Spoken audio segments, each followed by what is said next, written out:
موضوع الدرس في أحوال أهل الكتاب ورد عليهم سورة المائدة تفسير ابن كثير.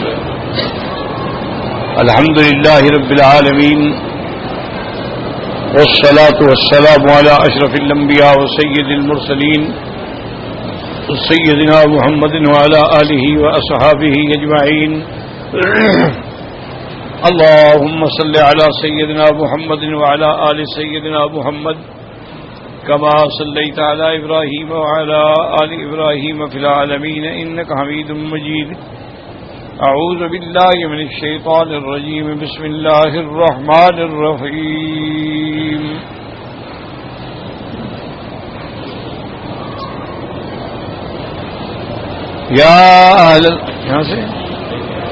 يا أهل الكتاب قد جاءكم رسولنا يبين لكم على فترة من الرسل أن تقولوا ما جاءنا من بشير ولا نذير فقد جاءكم بشير ونذير والله على كل شيء قدير. اللہ تبارک و تعالی نے کلام مقدس کی ان آیات میں خطاب فرمایا کہ یا اہل الکتاب، اے کتاب والو، قد جاءکم رسولنا، تحقیق آ گیا ہمارا پیغمبر تمہارے پاس، یبین لکم، جو کھول کے تم کو باتیں سمجھائیں گے، علی فترۃ من الرسل، یعنی اس مدت جو مدت انقطاع تھی پیغمبروں کے آنے میں، ان تقولوا ما جاءنا، پھر تم یہ نہ کہو کہ نہیں آیا ہمارے پاس کوئی بشارت دینے والا یا ڈرانے والا. فقد جاءکم بشیر ونذیر، بس تحقیق آ گیا تمہارے پاس ایمان والوں کو خوشخبری دینے والا اور کافروں کو ڈرانے والا. واللہ علی کل شیء قدیر، اللہ ہر چیز پہ قدرت رکھتے ہیں. اب سمجھیں کہ یہاں لفظ ہے فترۃ من الرسل. فترہ کا کیا معنی ہے؟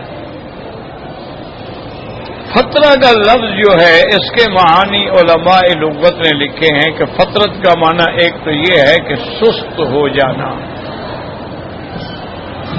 ایک معنی یہ ہے کہ کٹ جانا، ایک معنی یہ ہے کہ رک جانا، اور یہ سارے معنی ایک ہیں. اور یہاں فترۃ من الرسل کا معنی جو ہے وہ یہ ہے کہ حضور صلی اللہ علیہ وسلم کے درمیان اور حضرت عیسیٰ علیہ السلام کے درمیان میں یہ جو مدت ہے یہ زمانہ فترت ہے کہ کوئی پیغمبر نہیں آیا.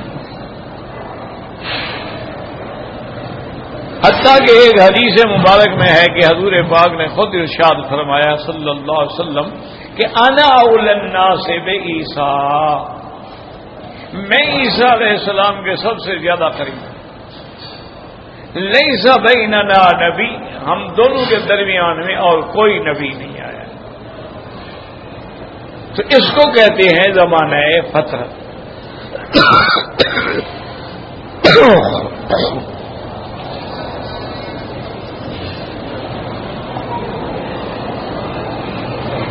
حضرت سیدنا موسیٰ علیہ السلام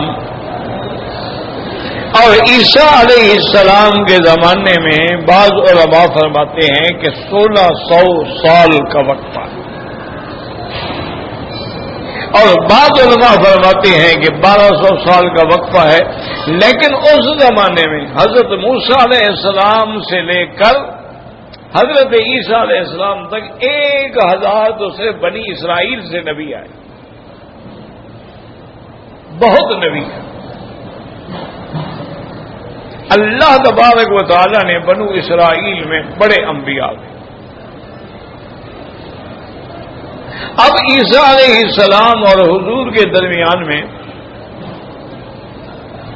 بعض مفسرین فرماتے ہیں کہ ایک پیغمبر گزرے ہیں خالد ابن سنان، اور وہ عرب تھے، وہ بنو اسرائیل سے نہیں تھے. اور 3 جو ہے پیغمبر وہ کہتے ہیں بنو اسرائیل سے تھے، جن کا ذکر سورت یاسین میں بھی ہے.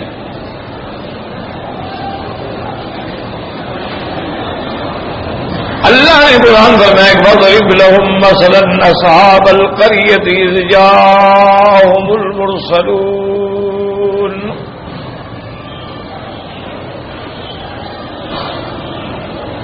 لیکن قوم نے انکار کیا. پہلے دو آئے فَأَزَّدْنَا بِثَالِثٍ فَقَالُوا إِنَّا إِلَيْكُمْ لَمُرْسَلُونَ. پھر اللہ نے تیسرا بھیجا. انہوں نے کہا ہم اللہ کے رسول ہیں. قَالُوا مَا أَنْتُمْ إِلَّا بَشَرٌ مِثْلُنَا. ہماری طرح تم ایک انسان ہو، تم رسول نہیں.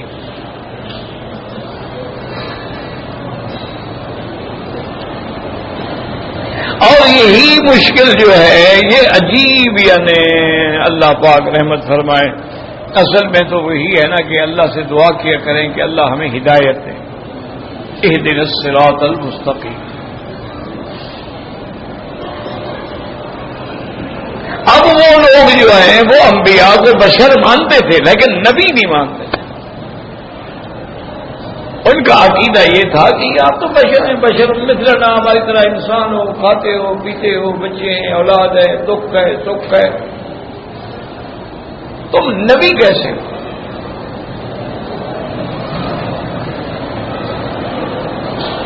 یعنی عقیدہ یہی تھا کہ انسان تو ہیں لیکن نبی نہیں، یعنی بشر نبی نہیں ہو سکتا. ان کا عقیدہ بھی اصل یہی تھا جو آج ہمارے دوستوں کا ہے کہ نبی تو ہیں لیکن بشر نہیں ہیں. بات ایک ہے. یہ ان کا عقیدہ یہ ہے کہ اللہ کے انبیاء جو ہیں نبی تو ہیں لیکن بشر نہیں. اور وہ یہ کہتے تھے کہ بشر تو ہیں لیکن نبی نہیں ہے. بات ایک ہے. انہوں نے بہت سمجھایا. قالوا ربنا یعلم انا الیکم لمرسلون. اللہ جانتے ہیں ہم نے اللہ نے رسول بنا کے بھیجا ہے. میں کہا کہ نہیں. تو اس لیے بعض علماء فرماتے ہیں کہ حضرت محمد مصطفیٰ صلی اللہ علیہ وسلم اور عیسیٰ علیہ السلام کے درمیان یہ 4 نبی ہیں. 3 جن کا ذکر سورۃ یاسین میں ہے اور ایک خالد بن سنان. لیکن مفسرین اور محققین اور علماء کی جو تحقیق ہے وہ یاد رکھو یہ ہے کہ نہیں، حضور کے درمیان عیسیٰ علیہ السلام کے درمیان میں کوئی رسول نہیں. یہ جو لفظ آیا ہے رسول کا، اس کا معنی ہے قاصد، اس کا معنی شرعی رسول نہیں ہے. جیسے جبریل کو بھی اللہ نے کہا انہ لقول رسول کریم، تو جبریل علیہ السلام بھی تو رسول ہے نا، قاصد ہیں اللہ اور اللہ کے نبی کے درمیان میں. تو لفظ رسول کا اطلاق قاصد پر بھی ہوتا ہے اور شرعی طور پہ صاحب کتاب نبی پر بھی ہوتا ہے. وہ کہتے ہیں کہ اس سے مراد یہ ہے کہ وہ اللہ کے بھیجے ہوئے بندے تھے، صالحین تھے، لوگوں کو ہدایت کر رہے تھے لیکن لوگ نہ مانے. لیکن حضور اور عیسیٰ علیہ السلام کے درمیان میں وہ کہتے ہیں خالد بن سنان نبی ہے لیکن وہ عیسیٰ علیہ السلام سے پہلے.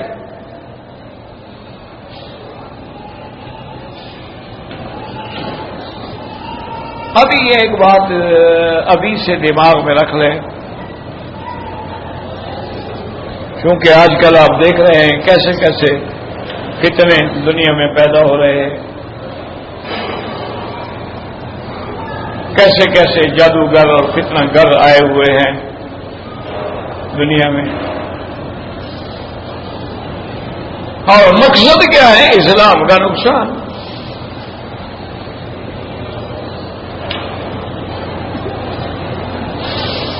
تو اس لیے آپ یہ غور کریں کہ یہ جو آپ کہیں بھی بعض علماء یہ کہتے ہیں، بعض علماء یہ کہتے ہیں، بعض علماء یہ کہتے ہیں، یہ کیا بات ہوئی؟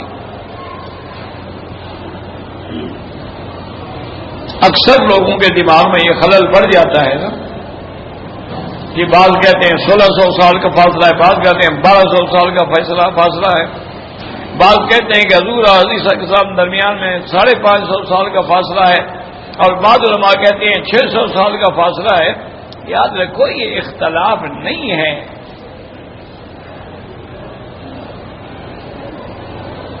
اصل بات یہ ہے کہ زمانہ قدیم کا ہمارے پاس ریکارڈ ہی نہیں ہے. کون سا ہمارے پاس ڈائریاں ہیں کہ ہم ڈائری دیکھ کے بتا دیں؟ دیکھو نا، اب تو دنیا ترقی کر گئی کہ 1000 سال جو آنے والا ہے نا وہ بھی انٹرنیٹ میں آ گیا. یعنی آپ دیکھ سکتے ہیں کہ آج 1435 ہے، پھر 1440 میں حج کس دن ہوگا انٹرنیٹ پہ موجود ہے. کلک کرنے سے سامنے آ جاتا ہے. لیکن حضرت موسیٰ علیہ السلام کے زمانے سے لے کر حضور کے زمانے تک کون سا ہمارے پاس انٹرنیٹ تھا یا ذریعہ تھا یا ڈائریاں تھیں یا کتابیں تھیں؟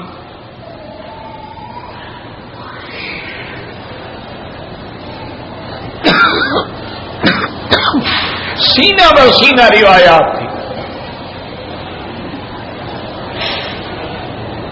تو اس لیے جس کو جو بات معلوم ہوئی اس نے ذکر کر دی، علماء نے آگے ذکر کر دی. تو لہذا یہ اختلاف نہیں ہے، ذریعہ نہیں ہے معلوم کرنے کا.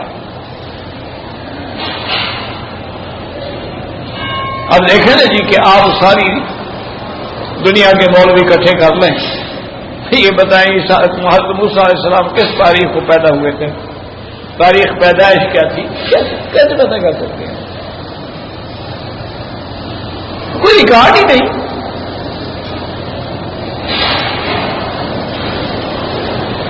سرکار مدینہ رحمت دو جہاں صلی اللہ علیہ وسلم کی پیدائش میں بھی اختلاف ہے. بہت سارے علماء کہتے ہیں کہ حضور پاک جو ہیں صلی اللہ علیہ وسلم 12 ربیع الاول کو پیدا ہوئے، لیکن اب تحقیق یہ آئی ہے کہ نہیں، وہ 9 ربیع الاول تھی. 12 ربیع الاول کو نہ سوموار کا دن بنتا ہے اور نہ ولادت بنتی ہے.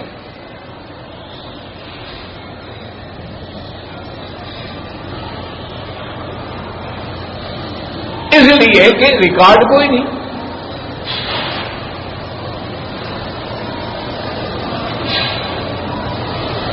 وہ تو خیر بہت بہت دیر کی بات کر رہے ہیں نا.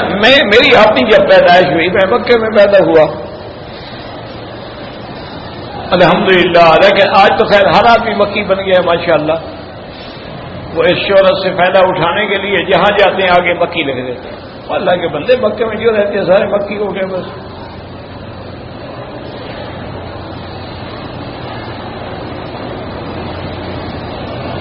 عذاب میں میں آ جاتا ہوں، وہ کہتے ہیں وہ جی آپ فلاں جگہ جلسے میں آئے تھے، چندہ کیا تھا، مکی صاحب آئے تھے. وہ پاپا میں تو 10 سال ہو گئے ملک سے باہر بھی نہیں گیا. نہیں جی مکی صاحب کا نام لکھا ہوا تھا. کیوں؟ اب ہر آدمی نے اپنے نام کے آگے مکی مکی مکی لکھنا شروع کر دیا. انا للہ و انا الیہ راجعون. پتہ نہیں خدا کو کیا جواب دیں گے بھی کیوں لوگوں کو دھوکہ دیتے ہو.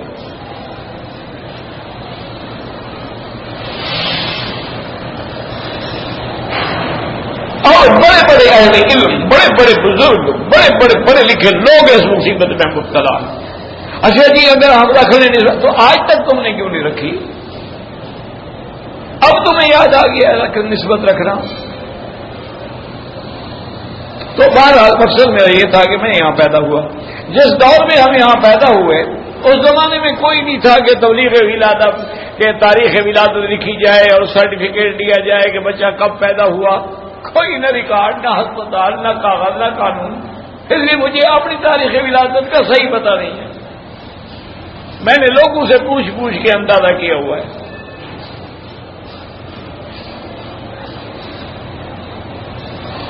اچھا جی میں وہی مدرسہ فقریہ میں کب پڑھتا تھا اور قرآن شریف یاد کرتا تھا. اچھا میں فلاں زمانے میں کب پڑھتا تھا. یہ ایک اندازے ہیں کیونکہ صحیح تاریخ تو ہے نہیں نا. اس لیے آپ کے جو 1960 کے الیکشن ہوئے تھے نا اس عذاب میں لعنت میں بھی مبتلا ہوا تھا. گناہ کی سزا ہوگی. تو ہمارے مخالفین جو تھے وہ پتہ نہیں کہیں سے سرٹیفکیٹ لے آئے کہ جی اس کی عمر تو 18 سال کی بنتی ہے، کیسے الیکشن لڑ رہا ہے. بھئی یہ کیا سرٹیفکیٹ ہے؟ انہوں نے کہا جی یہ پرائمری اسکول میں جب پڑھتا تھا نا وہاں لکھا ہوا ہے. اب مجھے پتا نہیں تھا کہ پرائمری اسکول میں بھی کوئی ریکارڈ ہوگا.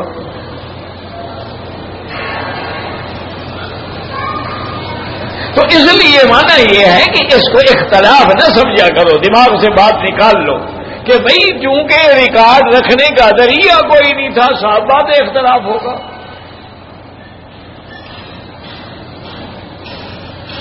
اب اختلاف کیوں نہیں ہوتا؟ اب معین ہوتی ہے کہ جی 1 اگست کو فلاں تاریخ کو فلاں سال میں فلاں سن میں فلاں مہینے میں. اب تو ہر چیز لکھی ہوئی ہے نا کہ یہ دوائی فلاں سن میں ختم ہو جائے گی، فلاں مہینے میں ایکسپائر ہو جائے گی. ہر چیز ریکارڈ میں ہے. بنی کب ہے، ایکسپائر کب ہوگی، پہلے تو ریکارڈ ہے نہیں. ایک تو اس لیے اختلاف ہوتا.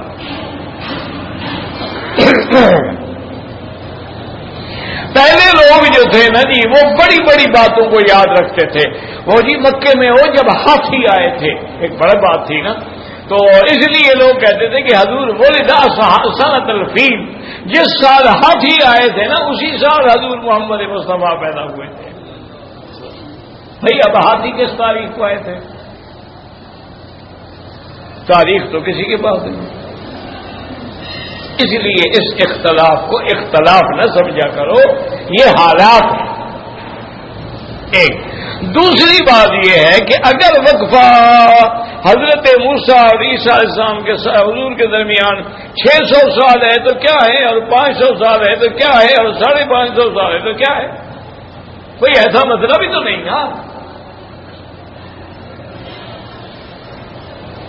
اگر اس کی اہمیت ہوتی تو اللہ قرآن میں بتلا دیتے.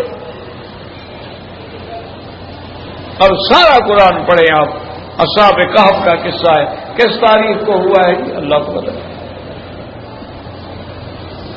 یوسف علیہ السلام کا قصہ ہے جی، کب خواب دیکھا تھا، کون سا سال تھا. ایوب علیہ السلام بیمار ہوئے، کب بیمار ہوئے.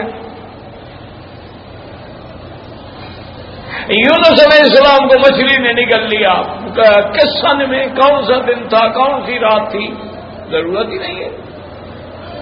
مقصد تو اس واقعے سے ہدایت پکڑنا ہے. دن کوئی ہو، رات کوئی ہو، تاریخ کوئی ہو. اب صحیح بات کیا ہے کہ حضور کے درمیان میں اور عیسیٰ علیہ السلام کے درمیان میں یعنی کوئی نبی نہیں آیا.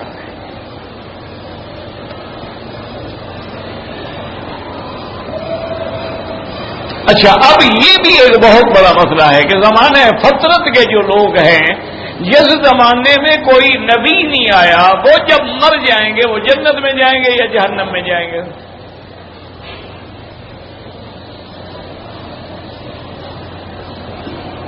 یہ بھی ایک بڑا مسئلہ ہے اہل علم کے نزدیک کہ زمانے فطرت کے جو لوگ ہیں، عیسیٰ علیہ السلام اور حضور پاک رحمت دو عالم صلی اللہ علیہ وسلم کے درمیان میں 600 سال مذاق تو نہیں نا، 6 صدیاں ہیں. کتنے لوگ پیدا ہوئے، کتنے لوگ مر گئے؟ بھئی وہ جنت میں جائیں گے یا جہنم میں جائیں گے؟ تو یاد رکھیں کہ اس کی تحقیق یہ ہے کہ جو زمانہ فطرت کے لوگ ہیں ان سے نماز، روزہ، حج، زکوٰۃ، احکام کے بارے میں نہیں پوچھا جائے گا. کیوں؟ نبی آیا ہی نہیں تو ان کو احکام کون بتلائے؟ اور ان سے صرف ایک مسئلہ پوچھا جائے گا توحید کا، کیونکہ توحید کا تعلق جو ہے وہ فطرت انسان سے ہے. کوئی آئے نہ آئے، فطرت انسانی کا یہ تقاضا ہے کہ وہ جانتی ہے کہ کوئی ہے جو اس کائنات کو پیدا کرنے والا ہے.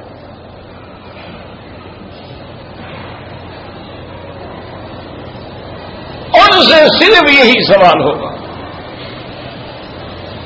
جیسے ایک یہودیہ لڑکی تھی، وہ بیمار ہو گئی، مرنے کے قریب آ گئی، حضور کو خبر دی گئی کہ یا رسول اللہ، وہ لڑکی اسلام چاہتی تھی، اسلام کے قریب تھی بیچاری. اب یہ پتہ نہیں ہے کہ وہ اسلام لے آئی یا نہیں لے آئی، لیکن وہ اسلام کو پسند کرتی تھی۔ حضور صلی اللہ علیہ وسلم رحمت دو عالم، مجسمہ رحمت، مجسمہ کرم، مجسمہ کرامت، آپ عیادت کے لیے تشریف لے گئے۔ وہاں گئے تو وہ بیچاری جو تھی نا آخری حالت میں تھی۔ حضور پاک نے اس سے پوچھا کہ این اللہ، اللہ کہاں ہے؟ اس نے ایک اشارہ، اللہ کی شان علو ہے۔ آپ نے فرمایا من آنا، میں کون ہوں؟ اس نے کہا رسول اللہ صلی اللہ علیہ وسلم۔ حضرت نے فرمایا ہٹ جاؤ، یہ مسلمان ہے اور اب یہ میری بیٹی ہے۔ اب اس نے اور تو نہیں پوچھا کہ ابھی تم نے نماز پڑھی، روزہ رکھا نہیں رکھا، اس سے تو موٹی بات پوچھی گی نا، توحید کیا ہے۔ اب چونکہ حضور بھی آ چکے تھے تو لہٰذا رسالت کا بھی سوال ہوا، لیکن جہاں نبی نہیں آئے گا وہاں رسالت کا سوال ہی نہیں ہوگا۔ اور یہ اللہ کا قانون ہے کہ وما كنا معذبین حتی نبعث رسولا، ہم کسی قوم پہ عذاب نہیں بھیجتے جب تک اس میں اپنا پیغمبر نبی رسول نہ بھیجیں۔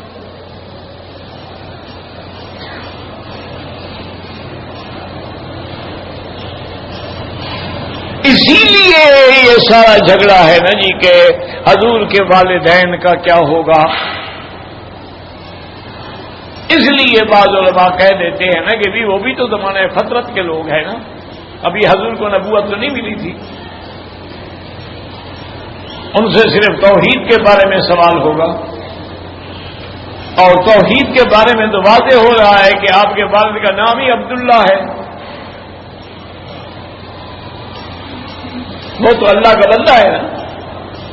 اس لیے بعض علماء اس طرف چلے گئے کہ آپ کے والدین چونکہ زمانے فطرت میں تھے لہذا ان پر بھی کوئی عذاب نہیں ہوگا۔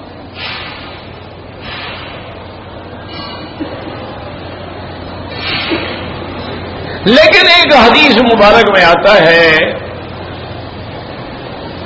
کہ حضور پاک فرماتے ہیں کہ میں نے اللہ سے درخواست کی کہ مجھے اپنی والدہ کی مغفرت کی دعا کی اجازت دی جائے، تو اللہ نے اجازت نہیں دی،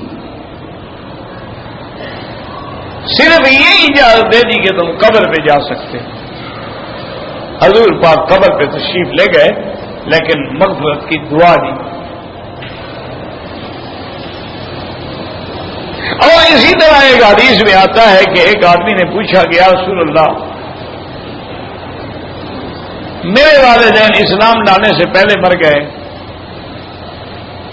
آپ نے فرمایا ان ابوک فی النار، تمہارا باپ تو جہنم میں، اسلام نہیں لایا۔ وہ بیچارہ بڑا اداس ہوا۔ میں اداس کیوں ہوتا؟ ان ابی و ابوک فی النار، میرا باپ بھی اور تیرا باپ۔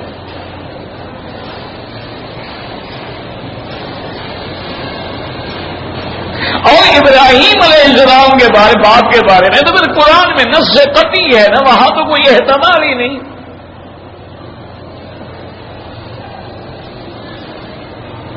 کہ حضرت ابراہیم علیہ السلام اپنے ابا کے لیے دعا مانگتے رہے فاغفر لأبی انہ کان من الضالین، لیکن جب آذر کی موت آ گئی کفر پہ اللہ نے منع کر دیا، بس اب دعا نہیں مانگ رہی۔ وما كان استغفار إبراهيم لأبيه إلا عن موعدة وعدها إياه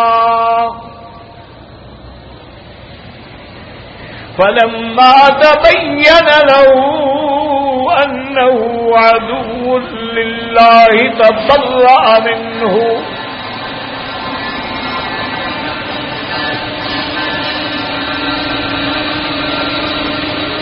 لا حول ولا قوة إلا بالله، لا حول ولا قوة إلا بالله العلي العظيم، لا حول ولا قوة إلا بالله العلي العظيم، لا حول ولا قوت الا باللہ. تو بہرحال جب اللہ نے بتلا دیا کہ اب ان کی موت کفر پہ آ گئی، حضرت ابراہیم علیہ السلام نے دعا مانگنا چھوڑ دی.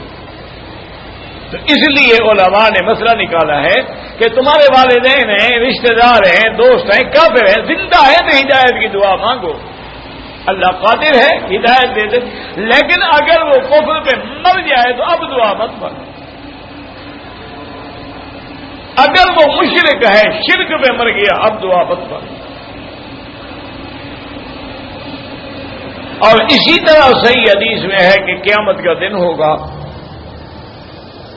سیدنا ابراہیم الخلیل علیہ السلام بھی میدان محشر میں ہوں گے اور ان کے والد آزر کو فرشتے پکڑ کے جہنم میں لے جا رہے ہوں گے.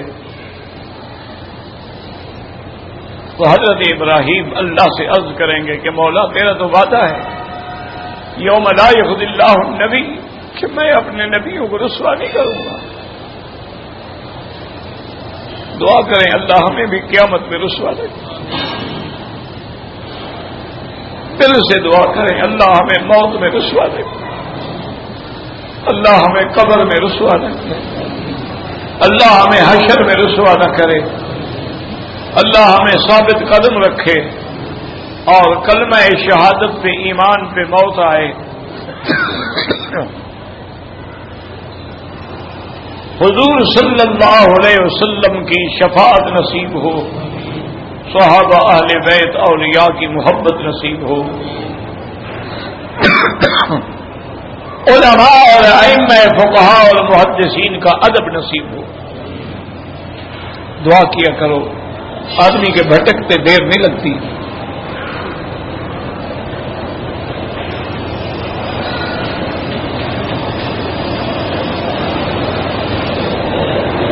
تو حضرت ابراہیم الخلیل علیہ السلام عرض کریں گے کہ یا اللہ آپ کا وعدہ ہے کہ یوم لا یخزی اللہ النبی والذین آمنوا معه کہ میں قیامت کے دن اپنے انبیاء کو اور ان پر ایمان لانے والوں کو رسوا نہیں کروں گا.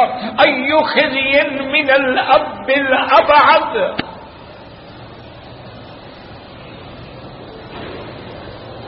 کہیں گے یا اللہ اس سے بڑی رسوائی کیا ہوگی کہ میرا باپ جہنم میں جا رہا ہے. اور کرو جتنے ہمارے والدین اکابر فوت ہو گئے اللہ ان کی قبروں کو باغ جنت بنا دے. اللہم اغفرہم وارحمہم وتجاوز عنہم وادخلہم فی الفردوس الاعلی. اللہ اللہ اللہ رحمت فرمائے. اللہ حکم دیں گے کہ ابراہیم الخلیل اب دیکھو. تو اب ابراہیم الخلیل جب نظر ڈالیں گے تو ان کے والد کو ایک حیوان کی شکل بنا دی ہے.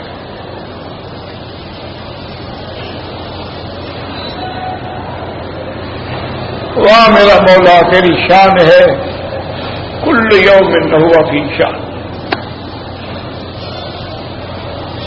اللہ اکبر یفعل ما یشاء ویحکم ما یرید. واہ مولا تیری شان ہے کہ تیرا ابراہیم امام الموحدین ہے اور باپ ایک حیوان کی شان.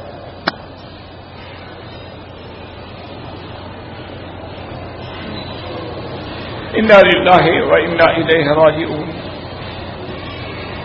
اللہ نے فرمایا خلیل اب کوئی نہیں پہچانے گا کہ یہ کون، لیکن لا تبدیل لکلمات اللہ، میرے فیصلے کبھی بدلا نہیں کرتے. جو کفر پہ مر گیا، شرک پہ مر گیا، قبریں چومتے چاٹتے سجدے کرتے مر گیا، اس کے لیے کوئی بخشش نہیں. مسلمانوں دعا کرو اللہ ہر مسلمان کو شرک سے بچائے اور اپنے والدین کو، اپنے دوستوں کو، اپنے احباب کو کوشش کرو. انسان پہلے بدعت میں پڑتا ہے، انتہا شرک پہ. ابتدا بدعت سے ہوتی. اور یار حضور کے نام پر میلاد شریف ہے نا، مجلس شریف ہے نا جی، اچھی بات ہے نا جی. آج جی کلمہ شریف کا ورد ہے نا جی، آج جناب آیت کریمہ کا ورد ہے نا جی، اور یار یہ تو نیکی کا کام، ایسے کرتے کرتے انجام یہ ہوتا ہے کہ شرک پہ پہنچ جائے۔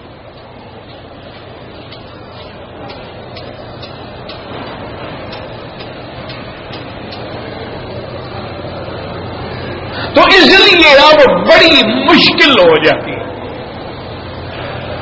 اللہ امام ابو حنیفہ رحمۃ اللہ علیہ کی قبر پہ کروڑ رحمتیں فرمائے۔ وہ فرماتے ہیں کہ ایسا کریں کہ ایسے معاملات میں توقف اختیار کریں، یعنی کوئی بات نہ کریں، کہیں اللہ جانتا ہے واللہ اعلم بس۔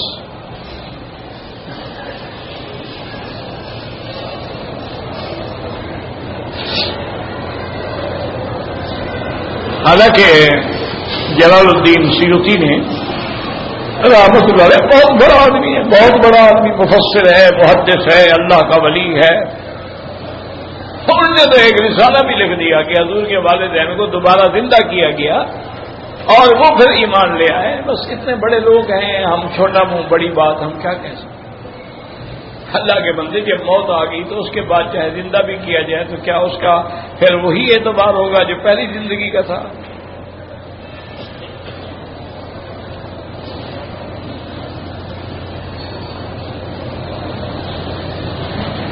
بہرحال اس لیے امام صاحب کا فیصلہ بڑا، لیکن نا جب یزید کے بارے میں وہ کہتے توقف کرو، بس چھوڑ دو، بس ہم سے اللہ قیامت میں تھوڑا پوچھیں گے کہ یزید کے بارے میں کیا عقیدہ ہے تیرا؟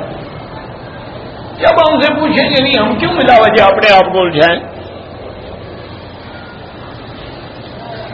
ہم سے قبر میں حشر میں یہ سوال تو ہوگا کہ ما تقول فی حق ھذا الرجل، حضور کے بارے میں سوال ہوگا، والدین کے بارے میں تو سوال نہیں ہوگا۔ تو بہرحال سمجھیں کہ زمانہ فطرت جو ہے جس میں انقطاع رسالت، نبوت اور رسالت ہے، کوئی رسول نہیں آیا، کوئی نبی نہیں آیا،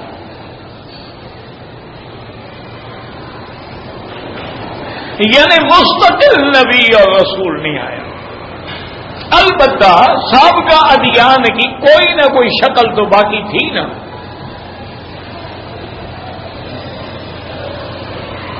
جیسے کہ حضرت سلمان فارسی رضی اللہ تعالیٰ عنہ فرماتے ہیں کہ میں ایک عالم کے پاس تھا جو راہب تھا نصرانیوں کا، بڑا لیکن صحیح العقیدہ تھا، وہ فوت ہو گیا، پھر اور کے پاس آیا، پھر اور کے پاس آیا، پھر اور، حتیٰ کہ سب سے آخر والے نے کہا کہ سلمان اب دنیا میں اچھے لوگ ختم ہو گئے ہیں، اب تم نجات چاہتے ہو تو مدینہ منورہ جاؤ، وہاں ایک نبی آئے گا محمد الرسول اللہ جس کا نام ہے، اس پر ایمان لیا۔ اس کا معنی ہے کہ تعلیمات تو کچھ باقی تھی نا۔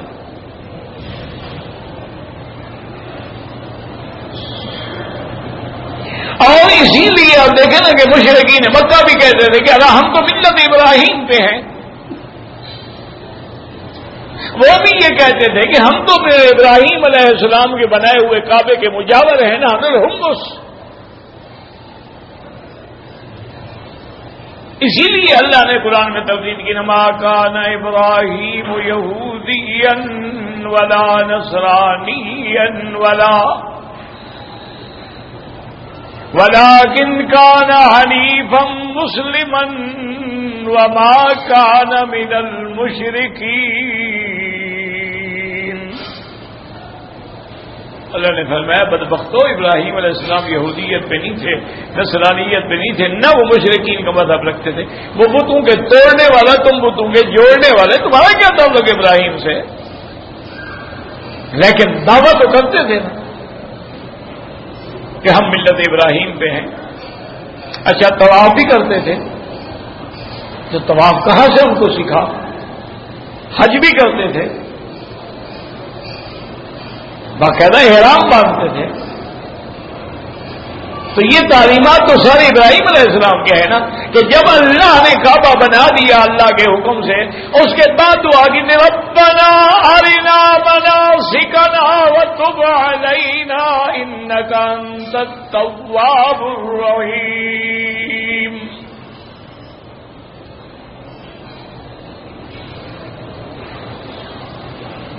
اسی طرح مکے والے صفا مروہ بھی دوڑتے تھے،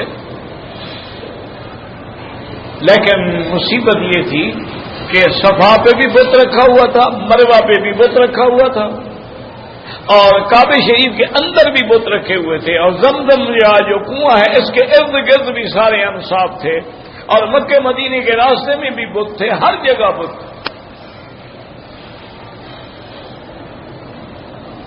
اس لیے یاد رکھیں کہ بہرحال یہ زمانہ فطرت تھا، تو اللہ نے فرمایا کہ اگر کوئی کل عذر کرے کہ بھئی ہمارے پاس تو کوئی رسول آیا ہی نہیں، کوئی نبی آیا ہی نہیں، تو ہم کیسے ایمان لے آتے؟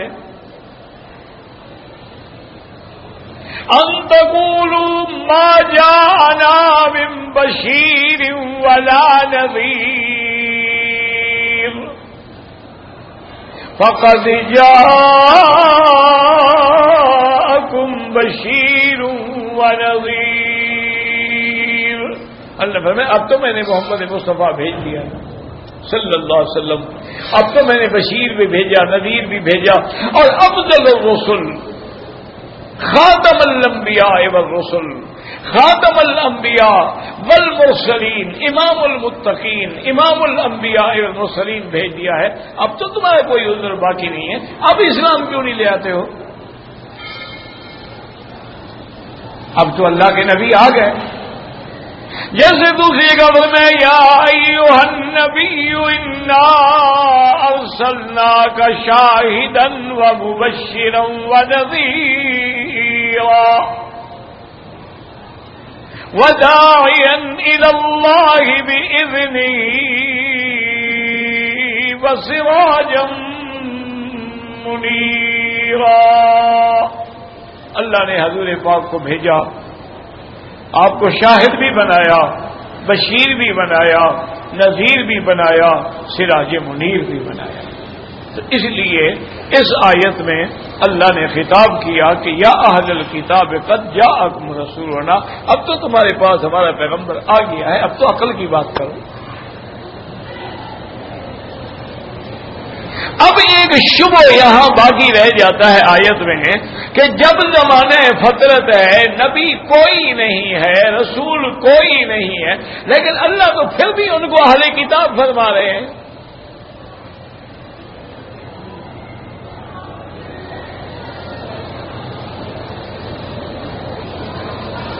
تو اس لیے ہمیشہ یاد رکھو کہ تھے تو وہ اہل کتاب نا، گو کتاب صحیح شکل میں موجود نہیں تھی۔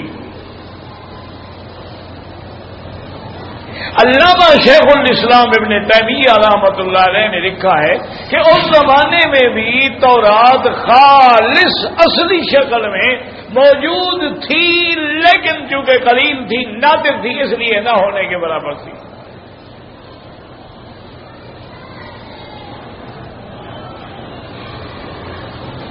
لیکن وہ جتنے بگڑ جائیں پھر نسبت تو ہے نا ان کو بھی اہل کتاب کی طرف، کہ نام تو لیتے تھے نا کہ جی ہم موسیٰ علیہ السلام۔ اسی لیے جب حضور رحمت دو جہاں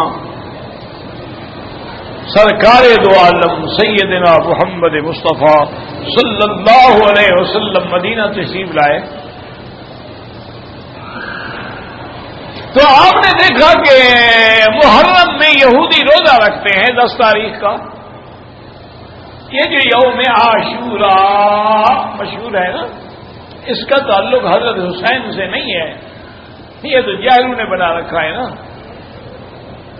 یعنی حضرت حسین سے پہلے محرم کا مہینہ نہیں آتا تھا، ان کے پیدا ہونے سے پہلے بھی محرم کا مہینہ نہیں تھا۔ تو بس جو مزاج یار میں آئے والی بات ہے نا جی۔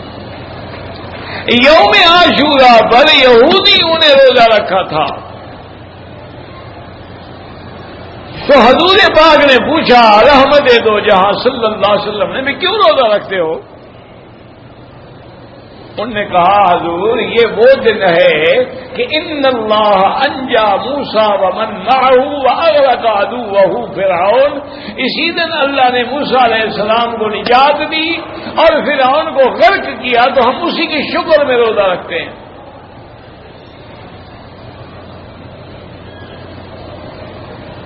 تو تو حضور نے فرمایا اچھا یہ وجہ ہے؟ فرمایا انا اول الناس بموسیٰ منکم، پھر موسیٰ علیہ السلام سے تو میرا تعلق تم سے زیادہ ہے نا، تم تو موسیٰ علیہ السلام کا نام لیتے ہو نا، میں تو حقیقتاً مانتا ہوں ان کو. تو آپ نے اپنی امت کو حکم دیا کہ بھئی عاشورہ کا روزہ رکھا کرو، لیکن ایک خیال کیا کرو، صوموا یوما قبلہ او یوما بعدہ، یا تو ایک دن پہلے روزہ رکھا کرو 9 اور 10 یا 10 اور 11، تاکہ لوگ یہ نہ سمجھے کہ ہم یہودیوں کی اتباع کر رہے ہیں.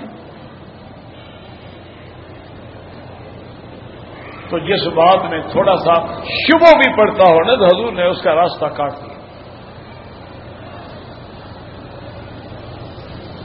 تو اس کا معنی یہ ہے کہ ان کے پاس بھی تعلیمات تو تھی نا، ورنہ وہ روزہ کیوں رکھتے؟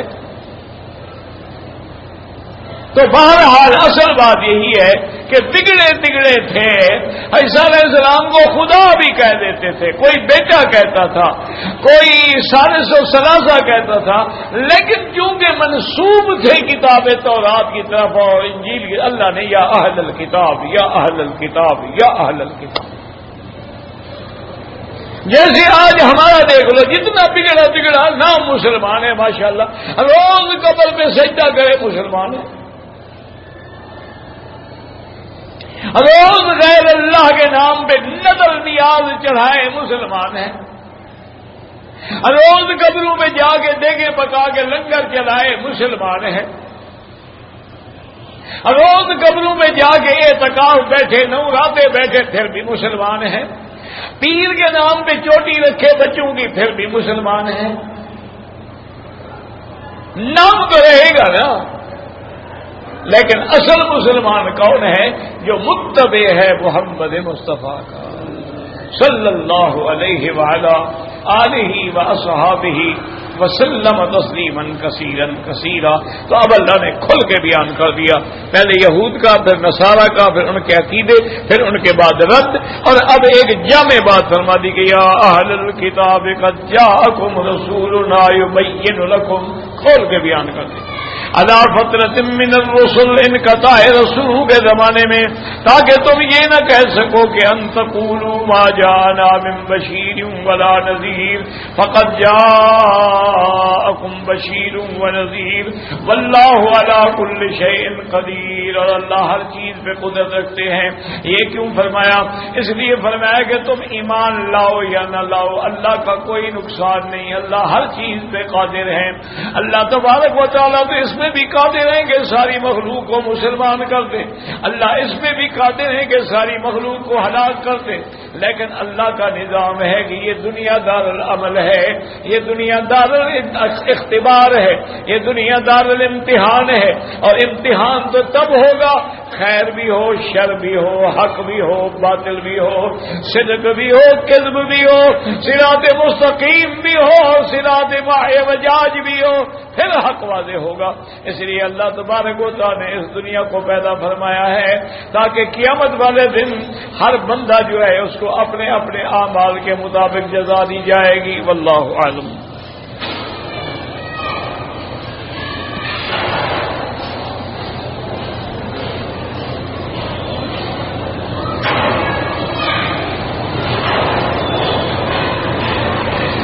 میری حرم میں جیب کٹ گئی ہے، رقم جو ہے وہ چور لے گئے ہیں. میرا بھائی ایسا کرو، کسی کو مل کے عربی میں درخواست لکھوا کر باب ملک عبدالعزیز کے ساتھ ہی دفتر ہے، وہاں جا کے امام حرم کی خدمت میں درخواست دے دیں، انشاءاللہ وہ آپ کی مدد کریں گے.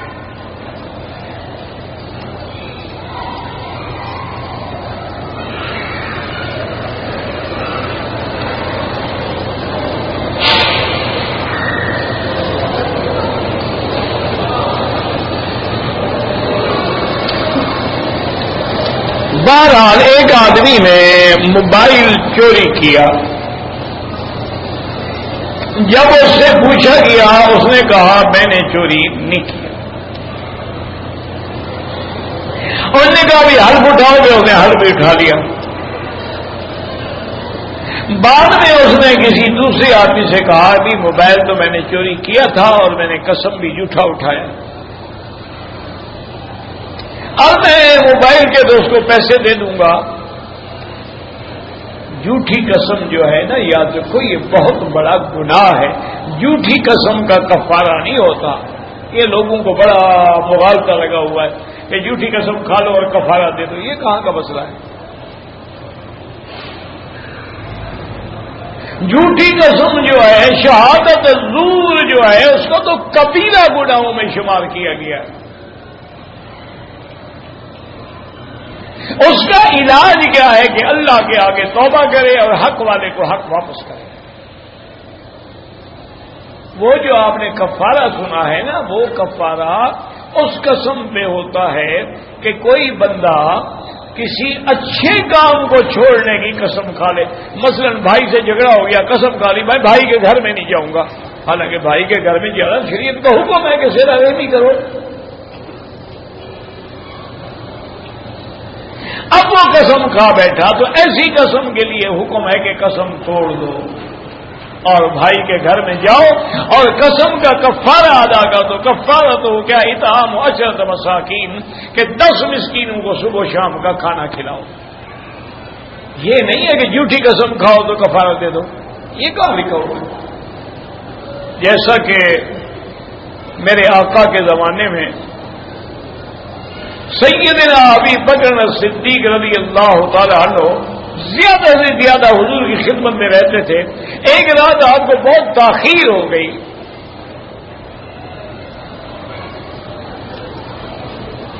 جب آپ گھر آئے تو پوچھا گھر والی سے کہ بھی وہ مہمان تھے، کھانا کھلا دیا؟ انہوں نے کہا آپ نے کھانا پکایا، کھانا رکھا ہے، مہمان کہتے ہیں ہم نہیں کھائیں گے جب تک ابو بکر نہیں آئے گا۔ انہوں نے کہا ہم نے بڑا اصرار کیا، انہوں نے کہا واللہ لا آکل، خدا کی قسم ہے ہم نہیں کھائیں گے جب تک حضرت ابو بکر نہیں آئیں گے۔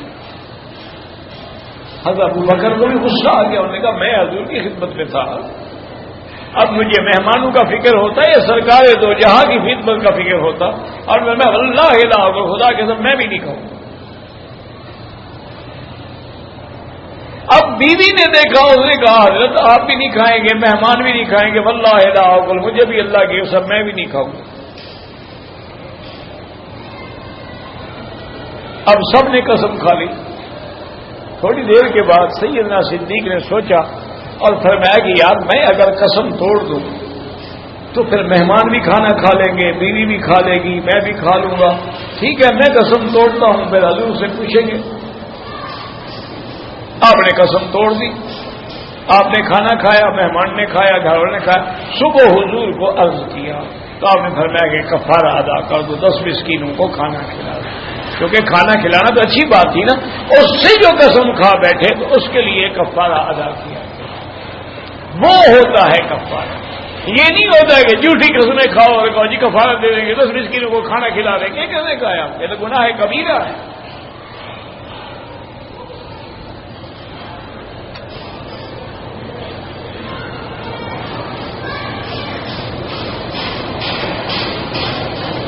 اگر فرض نماز کے بعد ہم نے سنت پڑھنا شروع کر دی اور جنازے کی نماز میں جنازہ آ گیا، جنازے کی نماز کھڑی، اب سنت نہ توڑیں، آپ اپنی سنت پوری کریں۔ باقی لوگ مسلمان جو ہیں جن نے سنت نہیں پڑھی وہ پڑھ لیں گے جنازہ، کوئی بات نہیں۔ یہ حکم نہیں ہے کہ سنت توڑ کے جنازہ پڑھو۔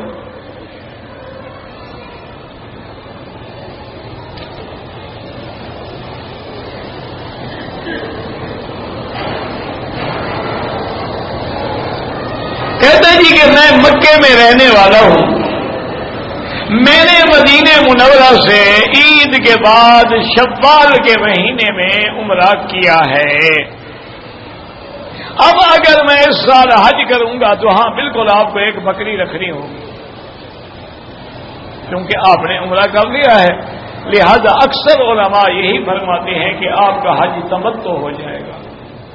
لیکن امام ابو حنیفہ رحمۃ اللہ علیہ فرماتے ہیں اس کو شوال میں عمرہ نہیں کرنا چاہیے تھا، اس لیے اس کو جرمانے کی بکری پڑے گی، حج اس کا مفرد رہے گا۔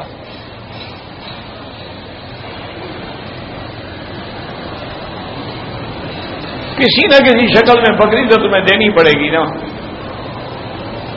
جرمانے کی سمجھ رہے یا تمتع کی سمجھ رہے؟ کہتے ہیں کہ جی دل میں جو ہمارے خیالات آتے ہیں وہ بھی کرامن کاتبین جو بیٹھے ہیں لکھتے ہیں نہیں لکھتے.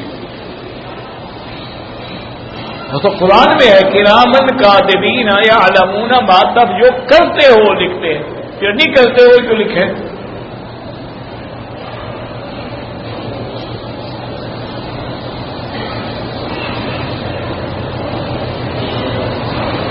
نماز کے بارے میں سنت کا کیا ہے مجھے نہیں سمجھ آیا.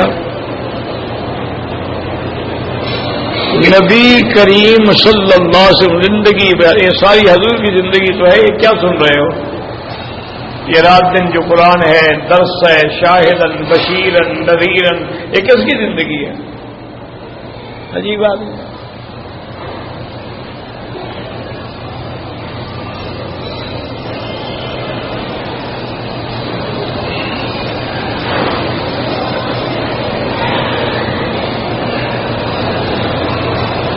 کہتے جی کہ میں بہت زیادہ پریشانیوں میں ہوں، کاروباری بھی اور گھریلو بھی. میرا بھائی بات یہ ہے کہ مومن کسی حال میں گھاٹے میں نہیں ہوتا. مصیبت میں صبر کرو تو جزا ہی جزا ہے، اور نعمت ملے شکر کرو پھر بھی جزا ہی جزا ہے. تو آپ کو تو کوئی گھاٹا نہیں.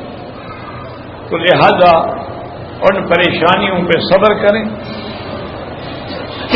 اللہ کی رضا پہ راضی رہیں، اور پریشانیوں کے دور کرنے کا طریقہ ہی یہی ہے قرآن میں کہ یا ایھا الذین آمنوا استعینوا بالصبر والصلاۃ. ایک صبر اور ایک نماز. میرے محبوب صلی اللہ علیہ وسلم کو جب پریشانی آتی تھی اذا حضبہ امر بادر الی الصلاۃ، جب آپ کو کوئی پریشانی آتی فوراً نماز. اس لیے فرماتے قرۃ عینی فی الصلاۃ. تو ایک تو آپ نماز پڑھا کریں، تہجد ہے، اشراق ہے، نفل ہے، اور دوسرا یہ ہے کہ صبر کریں، اور تیسرا یہ ہے کہ جو مجرب چیز ہے، ایسے اکثیر ہے، اکثیر یعنی لوہے کو بھی لگاؤ تو سونا بن جائے، لیکن شرط یہ ہے کہ یقین. اور وہ اکثیر کیا ہے؟ فقالوا حسبنا اللہ ونعم الوکیل. جب مومنوں پہ پریشانی آئی زلزلوا، ہل گئے مسلمان. اور ایسے حالات آ گئے کہ قرآن کہتا ہے بلغت القلوب الحناجر. معلوم ہوتا تھا دل نکل کے یہاں اٹکا ہوا ہے.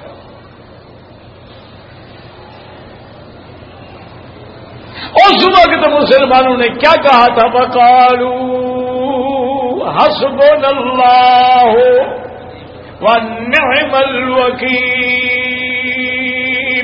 فانقلبوا بنعمت من اللہ وفضل لم یمسسہم سوء. اس سے بڑی چیز کوئی نہیں ہے کہ حسبنا اللہ ونعم الوکیل. اب علماء نے مختلف طریقے لکھے ہیں. بعض علماء فرماتے ہیں روزانہ 500 دفعہ پڑھے، بعض فرماتے ہیں 600 دفعہ پڑھے، بعض فرماتے ہیں 300 دفعہ پڑھے. بہرحال وضو ہے نہیں ہے، اٹھتے بیٹھتے چلتے پھرتے ہر حال میں زبان پہ یہ کلمہ شروع کر دو، اللہ کی رحمت سے پریشانیاں ختم ہو جائیں.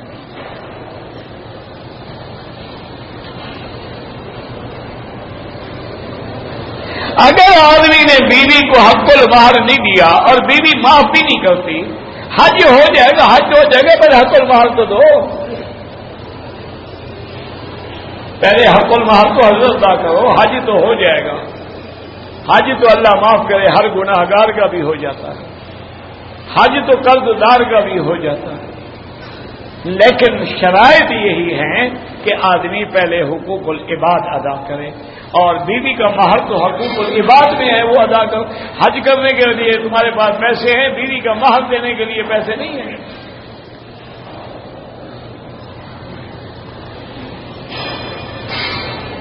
حضور صلی اللہ علیہ وسلم اپنے روضہ مبارک میں زندہ ہیں، تمام انبیاء زندہ ہیں، یاد رکھو۔ جتنے اللہ کے پیغمبر ہیں وہ سب زندہ ہیں، اس میں تو کسی کا جھگڑا ہی نہیں ہے۔ اللہ کے بندے، انبیاء کی حیات میں تو جھگڑا نہیں ہے، وہ تو صرف ایک کرامیہ فرقہ ہے جو انکار کرتا ہے، ورنہ حیات انبیاء میں تو کسی کا اختلاف ہے ہی نہیں۔ اگر آگے اختلاف ہے تو یہ ہے کہ جی وہ حیات کون سی ہے، اس میں تو کوئی شک نہیں کہ وہ عالم برزخ ہے، لیکن حیات کا تو کوئی انکار نہیں کرتا ہے۔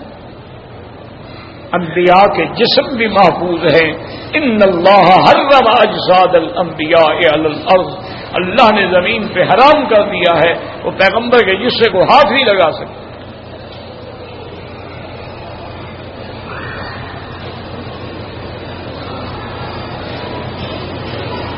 مکے میں رہنے والے جو ہیں جب حج کے لیے جائیں گے تو اپنے گھر سے احرام باندھیں گے، عمرے کے لیے باہر جانا پڑتا ہے۔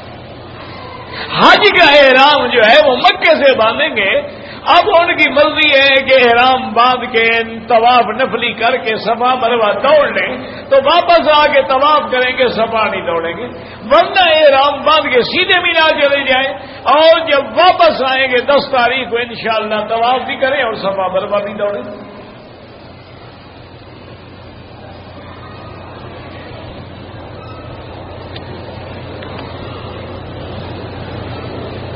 مکہ میں رہنے والے لوگ جو ہیں وہ حج میں نماز قصر پڑھیں گے، حنفی ہے تو پوری پڑھے گا اور شافعی ہے تو قصر فرمائیں گے، اور حنابلہ کے نزدیک بھی قصر ہے۔ تم حج پڑھو، نماز پڑھو، جھگڑے میں نہ پڑھو۔ قصر پڑھو گے تو خیر ہے، پوری پڑھو گے تو خیر ہے، نماز پڑھنے والے تو بنو۔ بدبخت وہ ہے جو نماز ہی نہیں پڑھے گا۔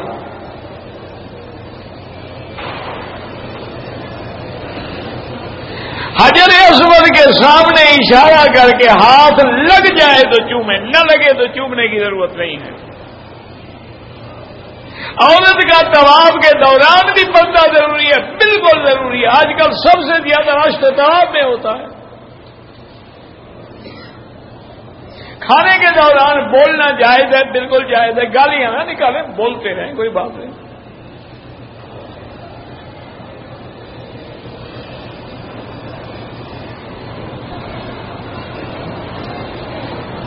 اگر کسی نے شوال میں اور ذوالقعدہ میں یعنی اشہر حج میں عمرہ کیا، اس پہ حج فرض ہو جائے گا؟ بالکل نہیں۔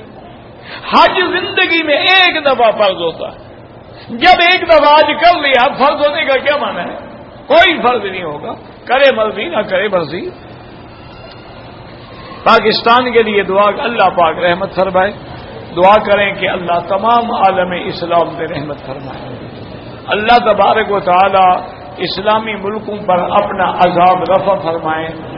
یہودیت اور صہیونیت اور عالمی قوتیں اور طاغوتی قوتیں اور سازشیں بالکل انتہا پہ آ گئی ہیں، اور افسوس یہ ہے کہ ان کا شکار ہونے والے مسلمان۔ دعا کریں اللہ رحمت کرے، اللہ عذاب رفع فرمائے، اللہ تبارک و تعالی اس بلد الامین کو بھی قیامت تک ہر فتنے سے محفوظ رکھے۔ یا حی یا قیوم یا ذی الجلال والاکرام، اللهم فرج هم المهمومین، نفس کرب المکروبین، واقض الدین عن المدینین، واشفنا واشف مرضانا ومرضى المسلمین، اللهم اجعل لنا وللمسلمین من كل هم فرجا ومن كل ضيق مخرجا ومن كل بلاء عافيا، ربنا آتنا في الدنيا حسنة وفي الآخرة حسنة عذاب النار، صلی اللہ تعالی علی خیر خلقہ سیدنا محمد وآلہ وصحبہ اجمعین۔